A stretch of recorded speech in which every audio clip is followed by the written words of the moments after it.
Yeah, the choice is about the small decisions that, or large ones, that you make over the course of your life that shape your life whether you know it or not. And in this case, these decisions, all in a row, shape the lives of Travis and Gabby. They bring them together and also into their lives together. And my character, Gabby Holland, she's studying to be a doctor. And she's this beautiful spirit, and she's feisty, and she's strong, and she's independent. And she has a very pleasant life, and she has a boyfriend, and she's just living in her little place, and she's got this annoying neighbor who plays his music really, really loudly, and she's totally irritated by him, and she storms on over to tell him off.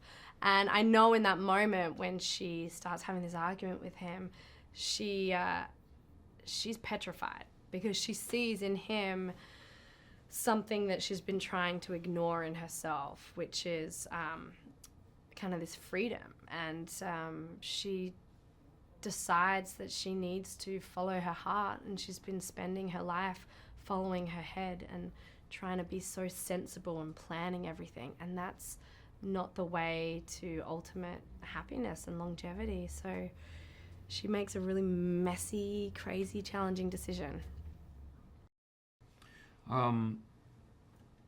Travis in particular evolves over the course of the film because he learns how much that he needs someone else, and how much he was kind of kidding himself that he could live this life alone, or in some kind of transient way with having any relationship that he wanted at any time. He needed something permanent. And something I've learned from Travis and making this movie is the kind of gentle reminder to not take for granted the time you have with the people that you love.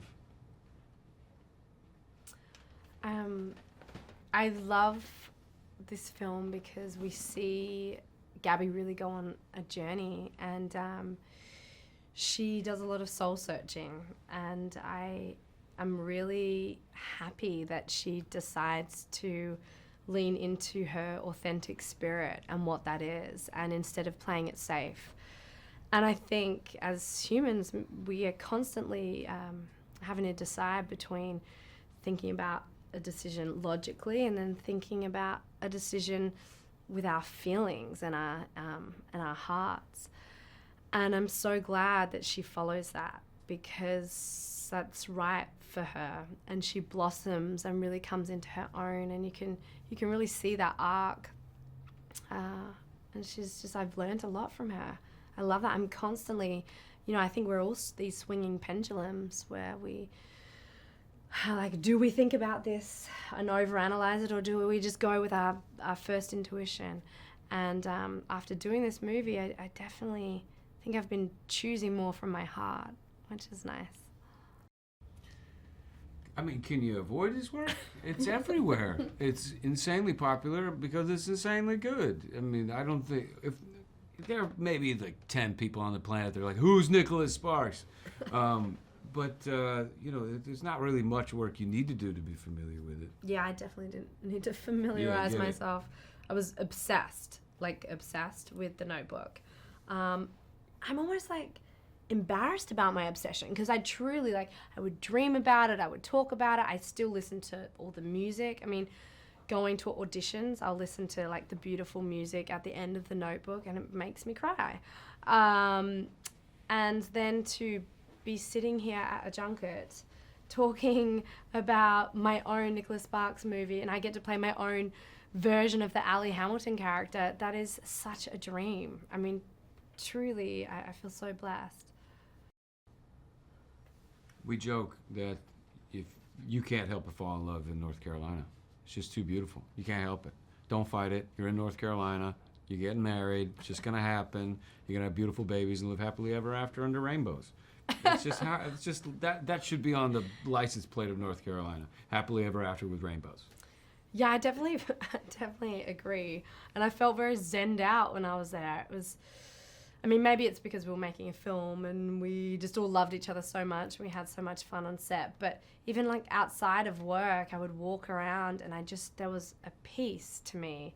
And I think it has to do with just that tranquil environment, as well as the hospitality, and the people there were just the most warm and loving and generous folks. And I just felt so embraced there. And it was really nice working in Wilmington. They ruined all it takes in the film because they're so damn cute. There's nothing you can do next to those dogs that's going to be more interesting than their little pouty, soft, fuzzy faces. And you just kind of have to accept that as an actor. Yeah. You know, Stole our thunder. yeah, done. Well, I don't know why they're not on the poster, frankly. Yeah. Why isn't it the ideal movie? It's so romantic, it's so beautiful, it's passionate, but it's also really funny. So guys and girls alike are going to enjoy this movie, and it really makes you think, and it's sentimental too. It's moving, and I just enjoyed watching it and falling in love with these characters. Yeah, it's about falling in love. So people that have not found love yet will enjoy it because it gives hope, and also people that are in love can see a relationship as it grows, and it reminds them of the special times that they've shared and kind of refreshes their relationship.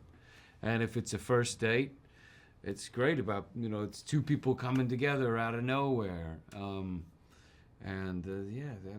wouldn't you go? Yeah. Get some popcorn, hold somebody's hand, and go watch this damn movie. Yeah. Bring some tissues. Yeah, bring some tissues.